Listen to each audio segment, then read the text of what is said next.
Peggy 16. Rise of Iron has everything you'd expect from a new Destiny expansion. We got a whole new suite of brand new weapons. We have multiplayer with 3 new maps, got a new mode called Supremacy, got private matchmaking. We needed a raid. I don't think we could have shipped Rise of Iron without a brand new raid. Tons of new armor, tons of new gear. There's a story campaign with characters and cinematics. New public events, new patrols, and new secrets to uncover.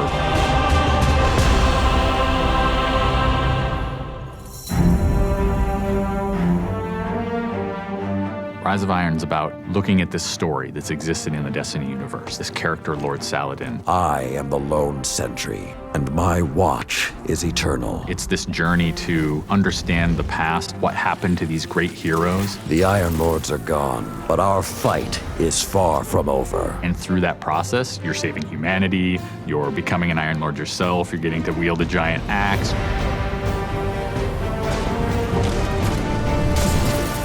The idea of playing through a blizzard is something that we've never tried, and you're going to see that in Fellwinter Peak. Fellwinter Peak is very interesting because we've never had the player fighting through a social space before. When you walk in there for the first time and the fire's lit and it's just casting glow up onto these 8 heroes, you've been holding their weapons for 2 years. When we can take those elements of Destiny and put them all together into one coherent moment, I think is awesome.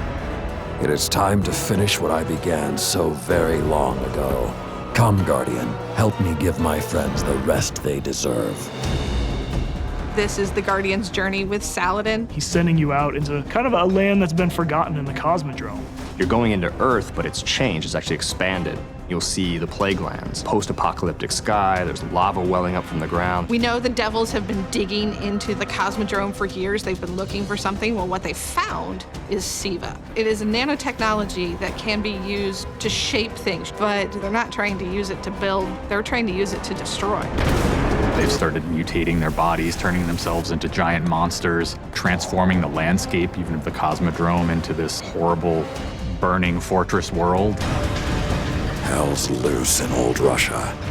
Every second we stand here, Siva's influence spreads and the Devil Splicers grow more powerful. Keep fighting, Guardian.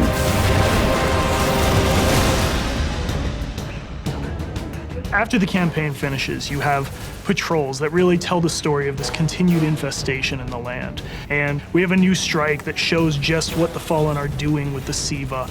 It's this spooky place called the Wretched Eye. There's this really neat boss encounter. A fallen captain has plucked an eye out of an ogre, affixed it to his weapon, and he's using that to sort of tase you out of your rat hole while this blind ogre just walks around trying to crush you. We also have a few reprise strikes that we're bringing back for players.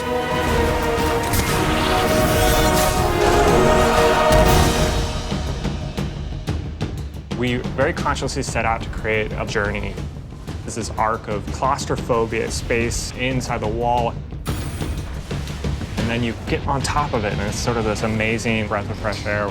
You get this vista from the Cosmodrome, it's lit on fire, and there's this death Zamboni who's just trying to crush your bones to dust. This giant machine with a ball arm, spikes on it. What does it mean in a raid when you got to run? I actually want that tension to exist. There's something really emotionally powerful about going on a journey, reaching to the top of the mountain and then crashing back down, confined once again. I think players had a lot of fun when they played Court of Oryx on the Dreadnought, and so we wanted to create a similar type of experience in the Plague Lands, give it this different theme. You ready for this? Almost Thunderdome, Mad Max kind of feel, where you jump into the ring and the walls get closed off and then it's just fallen start pouring out. Here they come. And you get a giant flaming axe and you just start beating the crap out of guys.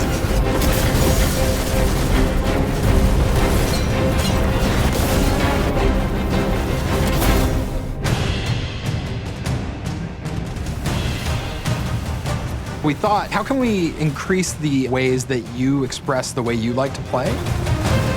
And what we came up with was putting different talents on the artifacts. The artifacts are these relics of the fallen Iron Lords. So you'll quest to earn one of those, and then your last step of that is taking that artifact to the statue of the fallen Iron Lord, fully empowering that for you to use as a player. Whether it's negating all the dot damage in the Crucible, or whether it's infinite sprint, or turning Fallen onto your side. Which is really, really cool, by the way. The artifacts that Tyra offers change every week. So there'll always be something new and exciting for players following the campaign.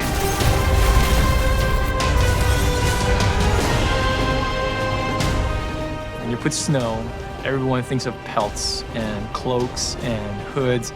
Wouldn't be a knight's tale without a knight's armor. When you look at the Iron Lords and you look at the Raid set, you look at the Iron Banner set, or you look at Trials of Osiris, they're all new with a much wider palette that players can pull from. And when you throw ornaments on top of all that, we're going to see a lot more variety in gear. So the ornament system is this really cool thing that lets you take some of your favorite pieces of gear and then you customize this weapon the way you want it to be. You got your raid weapons, we got your Iron Banner, we got new exotics, old exotics. Do you like sidearms? We got all the sidearms this time around. Gallahorn, enough said. Coming to the Crucible and Rise of Iron is a new game type called Supremacy. Defeat your enemy, claim their crest. It's a fast-paced 6v6 game mode where every kill you get, Guardian drops a crest. Picking up the crest gives you points. Their glory goes to you, Guardian.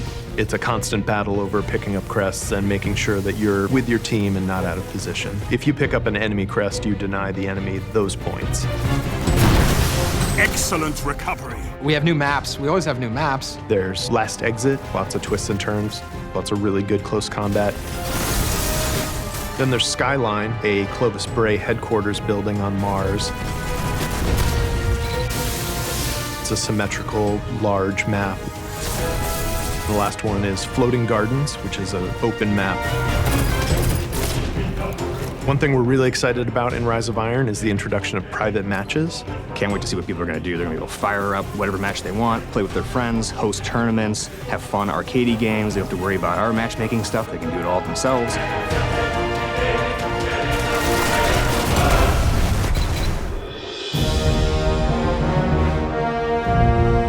Sometimes when I play and I have headphones on and I'm in that world, I get little chills because it's not just the effects and the amazing graphics, it's the audio that helps reinforce the journey that you're going through. We really want Destiny to feel like it's a natural world that you inhabit, like it's a world that could exist, that does exist. The score is incredibly strong, and the work that the audio team has done on this game, it lights you up.